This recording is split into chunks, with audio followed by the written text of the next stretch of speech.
One, Sri Jose K. Mani. Question number 121. Honorable Minister. माननीय सभापति महोदय, एक विवरण सभा पटल पर रखा हुआ है। Supplementary number 1, Sri Jose K. Mani. Sir, during the month August, the answer to a question in the Parliament, it is mentioned that out of the procurement of 22 crops, the major chunk, that is about 98% of the procurement is wheat and rice. And 6 of the crops are zero procurement. And also the rest is about less than 1% of the procurement. That shows the failure of the particular scheme. So there is a huge gap between the income of farmers and the organized sector, and this gap is widening. For example, price of 1 kilo of paddy in Kerala during 1968 was rupees 1.40 per kg. 2023 paddy price is 28.20, whereby the increase is 19 times. At the same time, the basic pay of the last grade worker in the state administration was rupees 70 during 1968, whereas it went up to 23,000, whereby the increase was 328 times. It is the same story for the other state also. The gap between the haves and the have-nots of the farmers is increasing. So my question to the minister is, in order to provide a decent income to the farmers to the tune with the salary income of the organized sector, whether the government have any plan to change the minimum support price to decent remunerative price, DRP, so that the farmers' income increase will be at par with the general income increase. Honorable Minister. माननीय सभापति महोदय, कृषि भारतीय अर्थव्यवस्था की रीढ़ है और किसान उसकी आत्मा। प्रधानमंत्री नरेंद्र मोदी जी के नेतृत्व में सरकार लगातार प्रतिबद्ध है किसानों को लाभकारी मूल्य देने के लिए। माननीय सभापति महोदय, सबसे पहले तो मैं कहना चाहूंगा कि 2015 में इस मंत्रालय का नाम कृषि और किसान कल्याण मंत्रालय रखा गया। इसके पहले किसान कल्याण का कोई संबंध ही नहीं था। बजट आवंटन में अभूतपूर्व वृद्धि हुई है। 2013-14 तक ये केवल 21,900 करोड़ रुपया था, अब बढ़ के ये 1,22,528 करोड़ रुपया हुआ है। माननीय सभापति महोदय, किसानों की आय बढ़ाने के लिए 6 सूत्रीय रणनीति सरकार की है। नंबर 1, उत्पादन बढ़ाना, और मैं आपके माध्यम से सदन को आश्वस्त करना चाहता हूं, उत्पादन बढ़ाने के लिए अच्छे बीज ICAR अब और पूरी ताकत के साथ काम करके इस दिशा में प्रयत्न करेगी। सूक्ष्म सिंचाई की व्यवस्था हो या फर्टिलाइजर को सब्सिडी पर देने का मामला हो, मैं विस्तार में नहीं जा रहा। उत्पादन की लागत कम करना, उसका प्रयत्न भी भारत सरकार ने प्रधानमंत्री नरेंद्र मोदी जी के नेतृत्व में सदैव किया है। आप जानते हैं, किसान क्रेडिट कार्ड के माध्यम से कम ब्याज की दरों पर उसको ऋण देने का सवाल हो, उत्पादन का ठीक दाम देने के लिए हमारे विद्वान मित्र बता रहे थे, MSP की चर्चा कर रहे थे। मैं निवेदन करना चाहूँगा माननीय सभापति महोदय, MSP तब देते हैं जब MSP की जो दरें होती उससे नीची दरों पर अनाज या बाकी उत्पादन बिकता है। अब कई फसलें ऐसी है जो अभी भी MSP के ऊपर बिक रही है, उन पर MSP देने की जरूरत नहीं पड़ती। लेकिन मैं बताना चाहता हूं माननीय सभापति महोदय, MSP पर जो खरीद हुई है उसकी भी, मैं खरीफ की बात अगर करूं तो 2004 से 14 तक कुल जो खरीद हुई थी 46 करोड़ 79 लाख मीट्रिक टन, और 14 से 24 के बीच में 71 करोड़ 27 लाख मीट्रिक टन खरीद की गई है। हम गंभीर है खरीद के लिए। माननीय सभापति महोदय, रबी की फसल अगर देखी जाए, मैं कुल खरीद की बात बता रहा हूं, 2004 से 14 तक 23 करोड़ 2 लाख मीट्रिक टन खरीदी गई थी और 14 से 24 के बीच 32 करोड़ 29 लाख मीट्रिक टन खरीदी गई। अगर राशि के रूप में देखा जाए माननीय सभापति महोदय, जो सरकार की मंशा को स्पष्ट करता है, किसानों को भुगतान की गई एमएसपी की राशि 2004 से 14 के बीच थी 4,44,000 करोड़ और 14-24 के बीच बढ़कर हो गई 12,51,000 करोड़ रुपया। माननीय सभापति महोदय, किसान को भुगतान की गई एमएसपी की राशि 2004 गेहूं की मैं बता रहा हूं 14 के बीच में 2,56,000 करोड़ थी, 14-24 के बीच में 5,65,000 करोड़ रुपया हो गई है।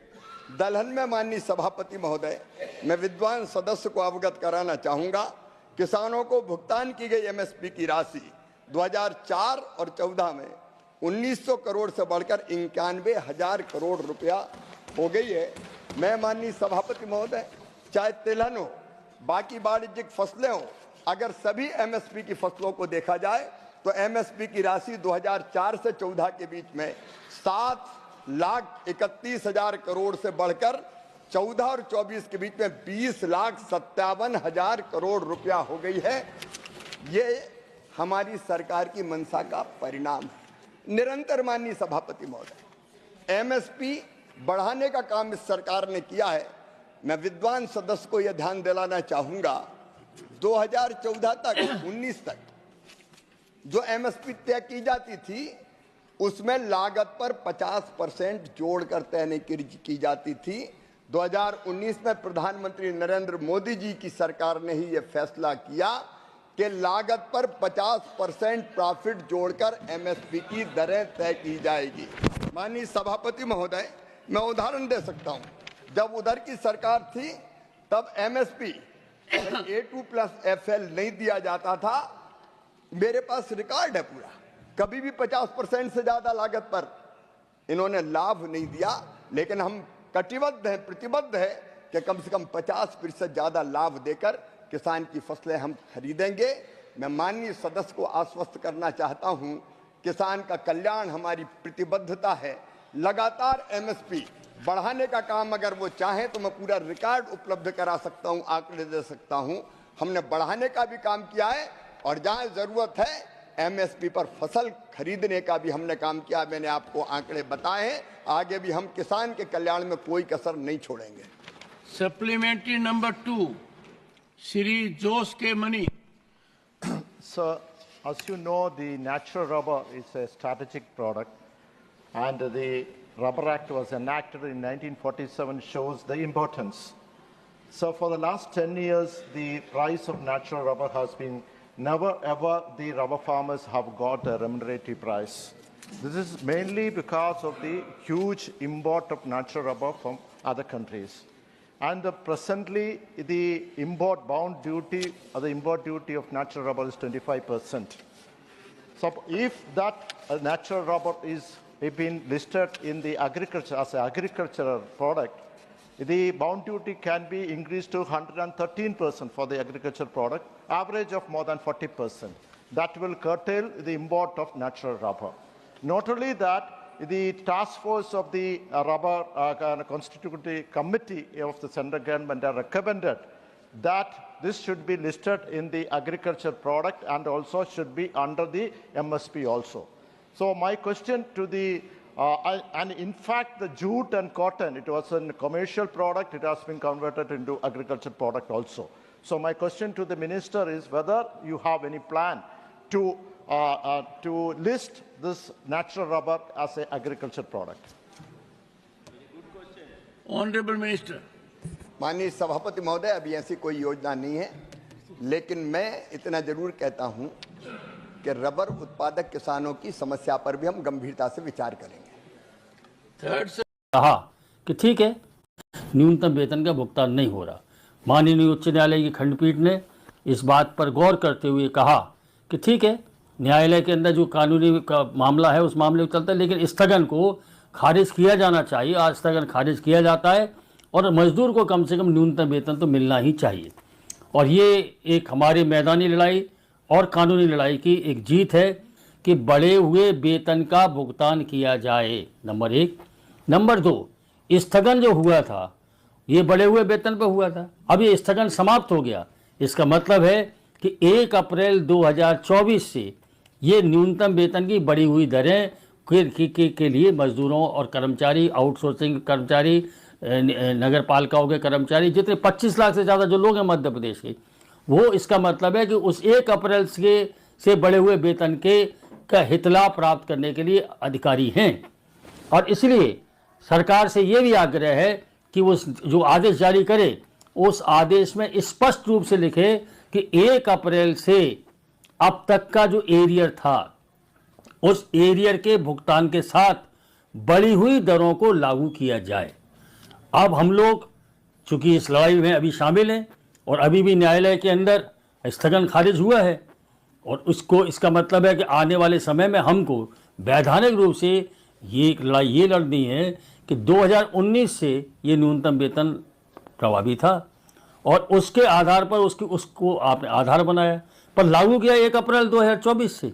तो इसका मतलब 2019 से 1 अप्रैल 2024 के बीच, अक्टूबर 2019 से अप्रैल 2024 के बीच का जो एरियर है वो तो आपके समायुक्त के आदेश में नहीं था, तो उसको भी हासिल करना है। एक नंबर 2, अभी महंगाई जिस तरीके से बढ़ रही है तो आम मजदूरों का बजट बहुत खराब हो रहा है और ये पूरा ज़िंदगी तबाह हो रही है लोगों की। कोई किसी को, सरकार किसी को सुनने के लिए तैयार नहीं है। तो इसका मतलब है कि जो न्यूनतम वेतन कानून 1948 के तहत प्रत्येक 5 वर्ष में न्यूनतम वेतन का पुनरीक्षण होना चाहिए। अक्टूबर 2024 में पुराना जो न्यूनतम वेतन पुनरीक्षण किया था 2019 से, वो उसकी अवधि समाप्त हो गई। अब नया न्यूनतम वेतन पुनरीक्षण के लिए हम लोग सब अधिकारी हो गए कानूनी रूप से, और हिंदुस्तान का कानून है, पार्लियामेंट का कानून है, अभी देश में लागू है कि अक्टूबर 2024 से जो न्यूनतम वेतन का पुनरीक्षण ड्यू हो गया उसे सरकार तुरंत करे और पिछली वाले की तरह कि 2019 में होना था 24 में किया, इस तरीके का विलंब अगर ना हो, इसके लिए हम लोग मैदानी लड़ाई लड़ेंगे। और सारे श्रमिकों कर्मचारियों से हमारे ये आग्रह है कि उस लड़ाई में भी हम जैसे आपने इस लड़ाई में साथ दिया है उस लड़ाई